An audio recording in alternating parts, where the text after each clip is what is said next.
Hey YouTube. No, I'm not dead yet.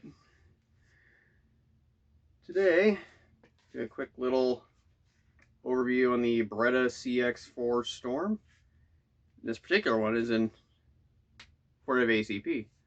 This is the usual 9mm Smith & Wesson. I prefer a 9mm, but this is what they had. First, let's do a check.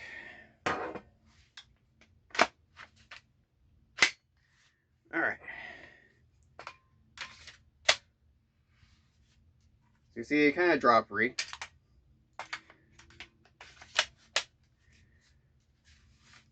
But the CX4 is kind of Beretta's entry into the PCC market in the early 2000s. I think this came out just before the assault weapons ban ended, or right after. I think it was 2004. I'm not 100% sure of the year. But I remember these being originally marketed for law enforcement as like a patrol carbine to have magazines compatible with their duty pistol, which for the CX4 9mm 40s, they take Beretta 92 and PX4 pistol magazines. The 45 ACP version, instead of taking the 40 caliber CX4 magazine, they take the Beretta Cougar magazines. It's the Cougar is kind of like the CX4, except a metal frame instead of polymer frame, but still a rotating barrel semi-auto handgun. The CX4 is also ambidextrous. You can move the charging handle to the left side if you so choose. You can also change the ejection port to the left side as well. The same goes to magazine release. You can also swap over. The only thing that's not ambidextrous is the bolt release right here, and the safety, which is this cross bolt push pin style safety.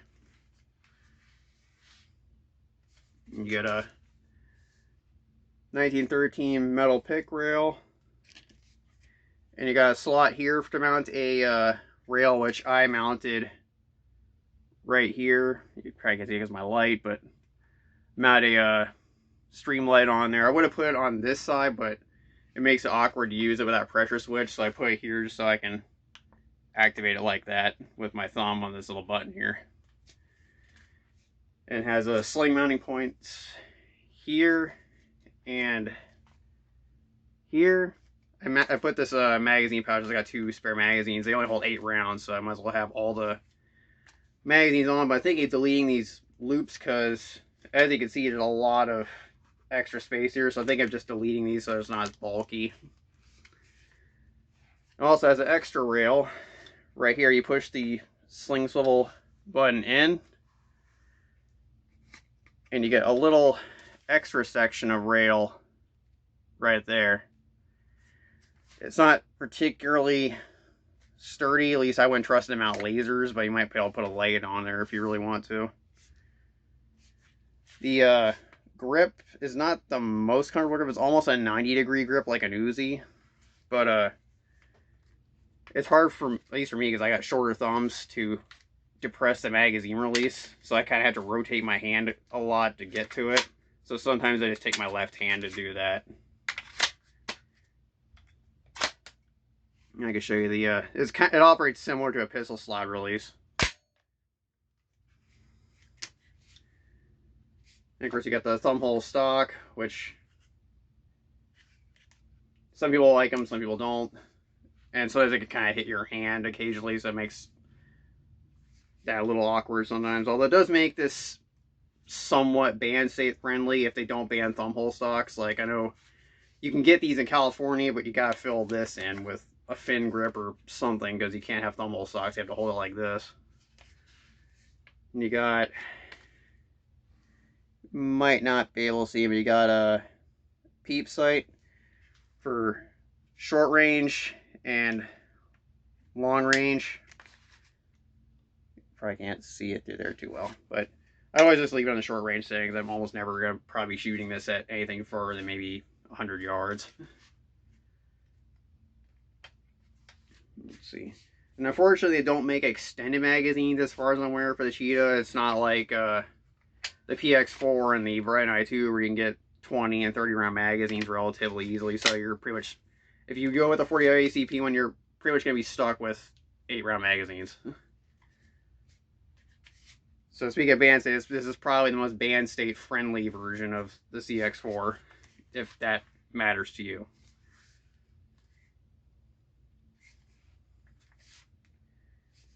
I might as well do the trigger. Drop the magazine, just make things a little easier. Got quite a bit of take up with some creep until you hit up on a wall right there. And a little bit harder pull, and then it finally releases. The reset. It's almost all the way back out again, so it's not the best trigger.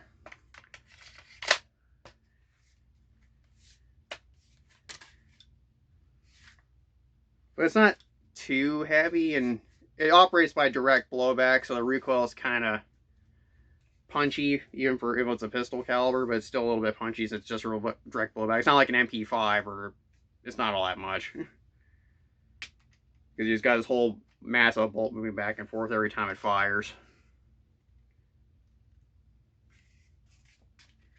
And you have a rubber butt plate, and you can get spacers that you can stick onto the end of this to make the length of pull a little bit longer. And you can't see underneath here because the pad's on it, but there's like a sling bar right here, so you can have like a sling on the side instead of on the bottom.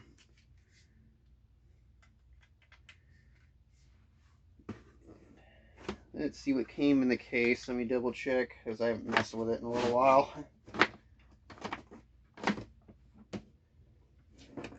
And at least in my case, it came with clean rod and brushes, a tool. I'm not 100% sure what this is for. I never had to use it. A actually very thick manual in multiple languages,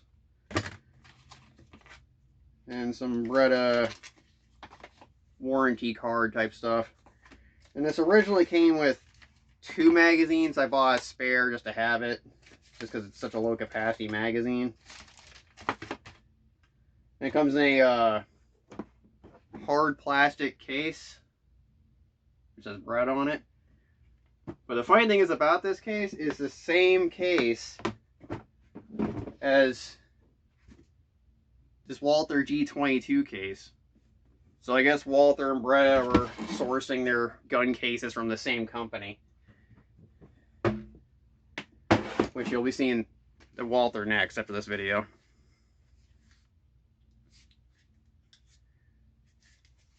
But yeah, it's the Beretta CX4 Storm carbine. Also known for killing Cylons in Battlestar Galactica. Anyway, have a nice day.